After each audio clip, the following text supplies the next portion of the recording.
ನಮಸ್ತೆ ಎಲ್ಲರಿಗೂ ಮಾಂತರಿಗಳ ನಮಸ್ಕಾರ. ಇವತ್ತು ಬ್ರೇಕ್ಫಾಸ್ಟ್ಗೆ ಸ್ಪೆಷಲ್ ರೊಟ್ಟಿ ಮತ್ತು ಸಿಂಪಲ್ ಸೈಡ್ಸ್ ಮಾಡಿ ತೋರಿಸ್ತೇನೆ. ಐತಾಳ್ಸ್ ಕಿಚನ್ನ ಎಲ್ಲ ವೀಕ್ಷಕರಿಗೆ ಸ್ವಾಗತ.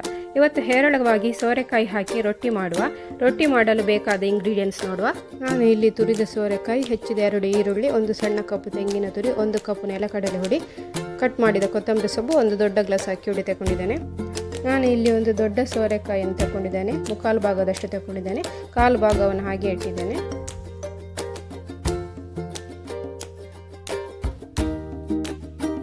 ಈಗ ಇದಕ್ಕೆ ಒಂದು ದೊಡ್ಡ ಗ್ಲಾಸ್ನಷ್ಟು ಅಕ್ಕಿ ಹಿಟ್ಟು ಹಾಕ್ಕೊಳ್ತಾನೆ. ಮೆಜರ್ಮೆಂಟ್ ಕಪ್ಪಲ್ಲಿ 1.5 ಕಪ್ ಅಂತ ಹೇಳ್ಬೋದು. ತೆಂಗಿನ ತುರಿ ಹಾಕೋಣ. ನೆಲಕಡಲೆಯನ್ನು ಫ್ರೈ ಮಾಡಿ ತರಿತರಿಯಾಗಿ ರುಬ್ಬಿ ಹಾಕಬೇಕು. ಉದ್ದಕ್ಕೆ ಹೆಚ್ಚಿದ ಈರುಳ್ಳಿ 2 ತಗೊಂಡಿದ್ದೇನೆ.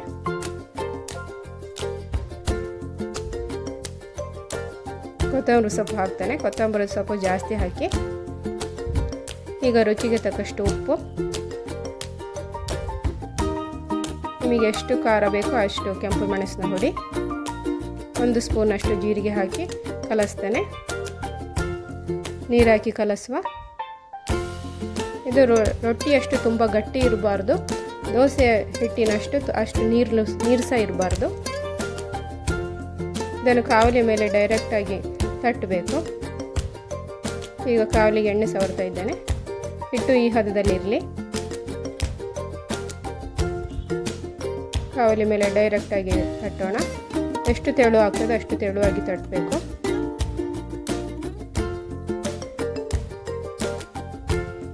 ಈ ಮೆಜರ್ಮೆಂಟಲ್ಲಿ 9 ರಿಂದ 10 ರೊಟ್ಟಿ ಆಗ್ತದೆ.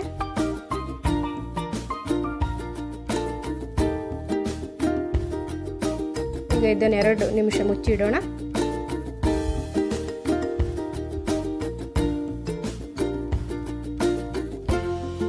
ಎರಡು ಸ್ಪೂನಷ್ಟು ತುಪ್ಪ ಹಾಕೋಣ ಮೇಲ್ಗಡೆ. ಈಗ ಇದನ್ನು ಮಗುಚಿ ಹಾಕ್ತಾನೆ.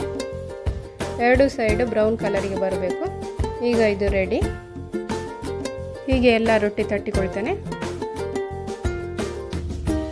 ಈಗ ನಾನು ಉಳಿದ ಸೋರೆಕಾಯಲ್ಲಿ ಒಂದು ಸೈಡ್ಸ್ ಮಾಡಿ ತೋರಿಸ್ತೇನೆ. ತುರಿದ ಸೋರೆಕಾಯಿ,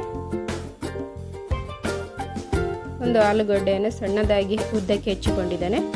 ಎಷ್ಟು ಸಣ್ಣ ಆಗ್ತದೆ ಅಷ್ಟು ಸಣ್ಣ ಹೆಚ್ಚಿಕೊಳ್ಳಿ. ಈಗ 2 ಹಸಿಮೆಣಸು, 1 ತುಂಡು ಶುಂಠಿ ಹಾಕಿ ಕುಟ್ಟೋಣ. ಕುಟ್ಟಿ ಪುಡಿ ಮಾಡಬೇಕು. ಇಷ್ಟಾದರೆ ಸಾಕು. ಈಗ ಬಾಣಲೆಗೆ 1.5 ಸೌಟ್ನಷ್ಟು ತೆಂಗಿನೆಣ್ಣೆ ಹಾಕ್ತಾ ಇದ್ದೇನೆ. ಇದಕ್ಕೆ 1 ಸ್ಪೂನಷ್ಟು ಸಾಸಿವೆ, 1 ಸ್ಪೂನಷ್ಟು ಜೀರಿಗೆ ಹಾಕ್ತಾ ಇದ್ದೇನೆ. ಇದು ಚೆನ್ನಾಗಿ ಫ್ರೈ ಆಗಲಿ, ಸಿಡಿಲಿ. ಈಗ ಇದಕ್ಕೆ ಕುಟ್ಟಿ ಪುಡಿ ಮಾಡಿದ ಹಸಿಮೆಣಸು ಪೇಸ್ಟ್ ಹಾಕ್ತಾ ಇದ್ದೇನೆ. ಇದನ್ನು ಪುನಃ ಫ್ರೈ ಮಾಡ್ತೇನೆ.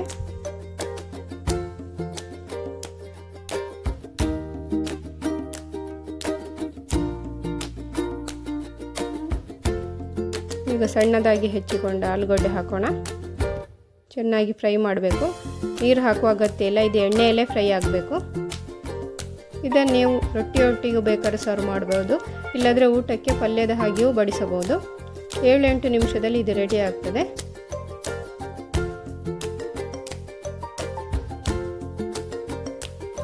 ಈಗ ಇದಕ್ಕೆ ಅರಶಿನ ಹಾಕ್ತಾ ಇದ್ದೇನೆ.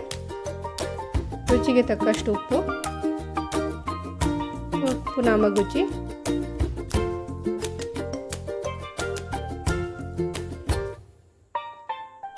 ತುರಿದಿಟ್ಟಿದ್ದ ಸೋರೆಕಾಯನ್ನು ಹಾಕಿ ಪುನಃ ಮಗುಚ್ತೇನೆ.